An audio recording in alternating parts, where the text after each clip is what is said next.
Hello, welcome to Moviemusters. Power Book 3, Raising Kanan Review, Made You Look in Season 3 Episode 10. Don't ever say never. As Power fans, we need to be wiser by now to not assume anything because things are rarely as simple as they look. And the 10th episode of Power Book 3, Raising Kanan Season 3 was the kind that helps you remember why the Power universe is among the greatest things on TV. Episode 10 of Season 3 of Power Book 3, Raising Kanan features a kitchen standoff. Raq battling Ronnie, Lou-Lou facing his issues head-on, and Howard either getting away with it all or eventually getting his comeuppance have been the season's main plot points. And we received a lot of answers from the finale, which did not let us down. Episode 10 of Season 3 of Raq on a Mission, Power Book 3, Raising Kanan. After the shocking conclusion of Season 3 Episode 9 of Power Book 3, Raising Kanan, we soon found out that Raq and Marvin had neither murdered their younger brother or abandoned him.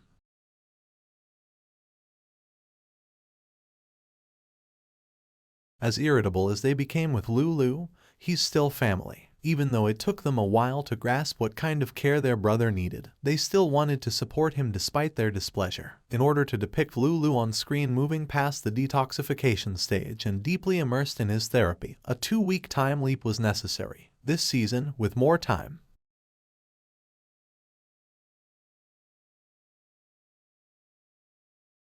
however, taking us back to the later parts of his journey's beginning allowed us to see Lou-Lou free from the physical effects of the booze and concentrating on overcoming the complex web of challenging emotions he has been battling. Raq-Lou, not everything was intended for public consumption. Some stuff must remain near. Lou-Lou, Raq, I'm talking about feelings, my emotions, things that are mine, things that concern me. Permalink, Raq, I'm talking about feelings, my emotions, things that are mine, things that concern me. I agree to receive targeted advertisements and emails. I had no idea that the hour would start with a family session with Raq, but since Lou-Lou's sorrow stems so much from that strained relationship, it seemed natural that she would be the one he wanted to talk to first. Power Book 3, Raising Kanan, Season 3, Episode 8, Upset Lou-Lou. Unlike his relationship with Marvin, Raq and Lou-Lou's chemistry has always felt more mother-son than sibling. Occasionally, a power dynamic existed, which Raq frequently took use of to persuade Lou-Lou to do what she needed him to. And Lou-Lou began to drown in his own sadness for what he'd done when he finally pushed back against that. As you age, you come to see that a great deal of your ire toward particular things stems from unjustified pain.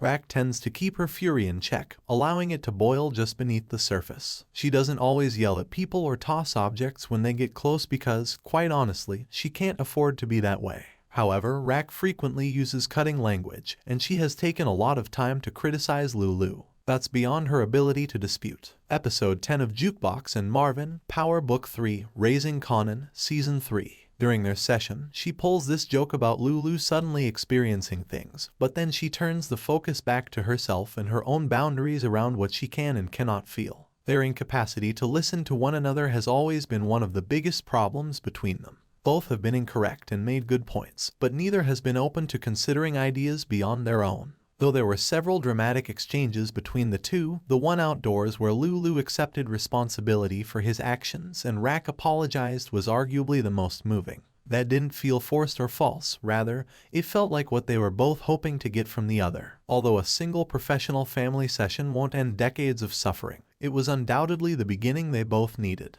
Lou-Lou needs to forgive himself if he is to recover completely. Furthermore, to be honest, things might not occur. Regaining encumbrance, Power Book 3, Raising Kanan Episode 8 of Season 3. His attempt at suicide appeared to stem from the conviction that he cannot be more than who he is now, nor can he live with himself for the atrocities he has done. His incapacity to follow through with it reveals his conflicted feelings, but inside that facility, he is exactly where he should be. Hopefully, he tells his doctor exactly what he did. And he probably will be. Lou-Lou has to change the way he thinks about himself in order to be able to accept himself as he is. He wants to punish himself, and at this point, that's all he ought to be aiming for. Simply to be alright. Things there are just always changing, and you can never truly say it's for the best. This worries me about what life will be like for Lou-Lou when he eventually returns to the South Side. Episode 10 of Season 3 of Power Book 3, Raising Kanan, Concerned Jukebox. It was never going to be acceptable for Raq to blow up Ronnie and Kanan's business in quiet. She had to know Ronnie would do something, even though the Kanan of it all might have prevented her from deducing that something would be violent. However, throughout the season, she has been preaching about Ronnie's uncontrollable nature, so his choice to pursue her in public shouldn't have come as a huge surprise. I don't understand how Raq doesn't have a bodyguard on duty all the time, but she eventually does, at least when she's at home. After Raq took this bold step, she felt comfortable enough to approach the large table and have a conversation when things became risky. Furthermore, I don't hold it against Snaps and Pop for essentially telling her they weren't into her. She can't be in charge of everything, nor does she get to dictate everything. She was fully aware that the things she did could and would have consequences, but now that her life was in danger, she felt the need to declare a truce. Raising Kanan. Book 3, Standing on Business, Season 3, Episode 8. That is not how life operates. Now, everything appeared to be rather simple in this episode, but given how things turned out, many doubts about what was real and false emerged during the hour. When Kanan was informed by Famous about the shooting, Kanan seemed truly shocked. Was Kanan acting? We've never really known him to be a great actor. I think he wasn't, and he felt justified in his wrath at Ronnie for pushing him around the restaurant. But somewhere in between that and his kidnapping, he and Ronnie came up with a scheme to coerce Raq into giving them a large sum of money. I have no idea what to believe in any of it. Tower Book 3, Raising Kanan Season 3 Episode 10, Ronnie and Kanan Square Off. Is it feasible that Kanan and Ronnie staged the kidnapping and kept Snaps and Pop in the dark? Or did they also know about it? Though they were clearly aiming for the big reveal at the end, which wouldn't work if the viewer understood too much. I wish there had been more insight into the workings of this entire scheme. If Kanan was behind all of this, it's a brilliant plan to get Ronnie and Raq together so he can handle the grunt work alone. Although Ronnie was never untouchable, I've been shouting to everyone who will listen that he needs to leave, and it was starting to seem like the only person who could get rid of him would be someone close to him. And since he had no one near him, Kanan would have to be that someone. Devoted to work. Power Book 3, Raising Kanan Episode 8 of Season 3. For a while now, they've been subtly increasing their tension, especially as it became increasingly obvious that neither of them was ready to give in to the other and that they both felt like the boss. Their mutual dislike of Raq and money led to their collaboration. It became very obvious that there was no trust there. Ronnie had become a threat that Kanan could no longer contain. Hence it was better for Kanan to kill him. Was Ronnie's passing unexpected, then? Both yes and no, in my opinion. It was definitely something to consider when Kanan decided to stage his own kidnapping and pull the gun. We know Kanan to be shrewd and crafty, and this was definitely the case. 10th episode of Power Book 3, Raising Kanan, Calm Ronnie. The other death that occurred in the warehouse this hour was undoubtedly more unexpected. Even though Howard has been living on borrowed time ever since we first met, he has generally been competent at defending himself.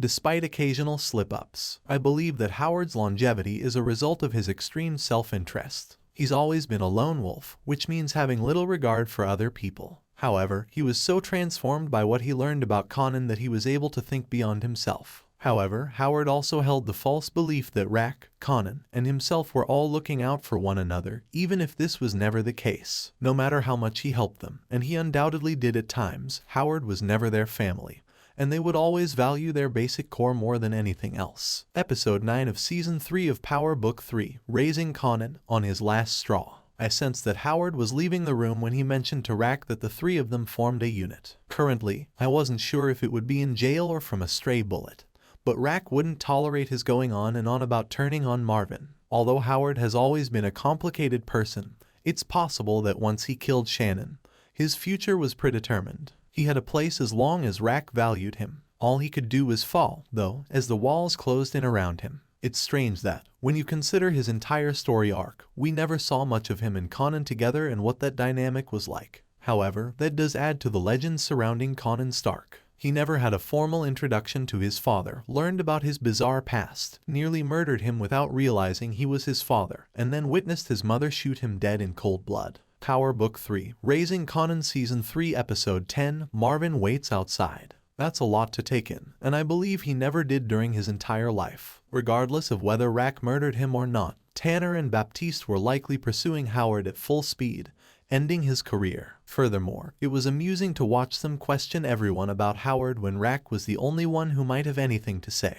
Raq and Kanan are basically given a second chance now that Ronnie and Howard are no longer with us. Will they choose to resolve their differences and take on the venture together? That would entail Kanan accepting his mother's lies and being willing to step back. That's not very plausible. In my opinion, there are a lot of situations in which Kanan's friendship with Snaps and Pop backfires, leaving him with little other option than to rely on Raq. Episode 9 of Power Book 3, Raising Kanan, Unimpressed Raq. To top it all off, Unique is still alive, so there are a ton of ways the plot could go in the future. If you were a Unique truther, I hope you shouted your celebration. Unique appeared lifeless. However, again, we ought to know better by now given how these series operate. We saw grown-up Kanan burn and survive to fight another day. Has Unique been merely hanging out with Ronnie in the city and keeping an eye out for the ideal moment to slip out of the shadows? The fact that Unique is still alive makes me very happy, especially if it allows us to see him and Raq again and maybe set them back against each other in the congested streets of Southside.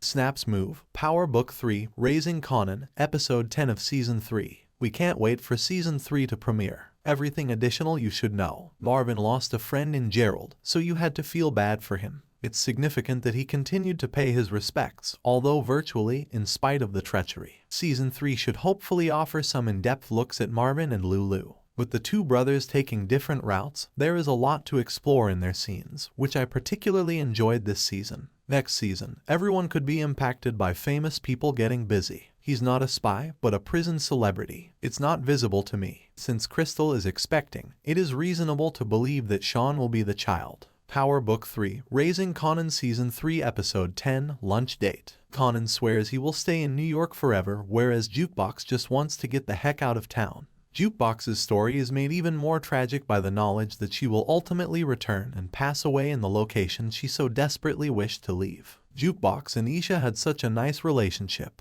If Jukebox is indeed leaving town, then it's unfortunate they never had an opportunity to investigate their relationship. It will be interesting to see where Stefano ends up in the long run. She might be able to take advantage of his fondness for Raq. Overall, this season offered plenty of enjoyment, even though progress was a little slower. Gathering data, Raising Kanan, Power Book 3, Season 3, Episode 7. Leaving things on an incredible cliffhanger will keep me excited till the next episode of the show. What were everyone's thoughts on the conclusion? What are you most anticipating? Comment below to talk about everything. I appreciate you coming along on the adventure this season.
Don't forget to like, comment, share, and subscribe for more videos. Thanks for watching.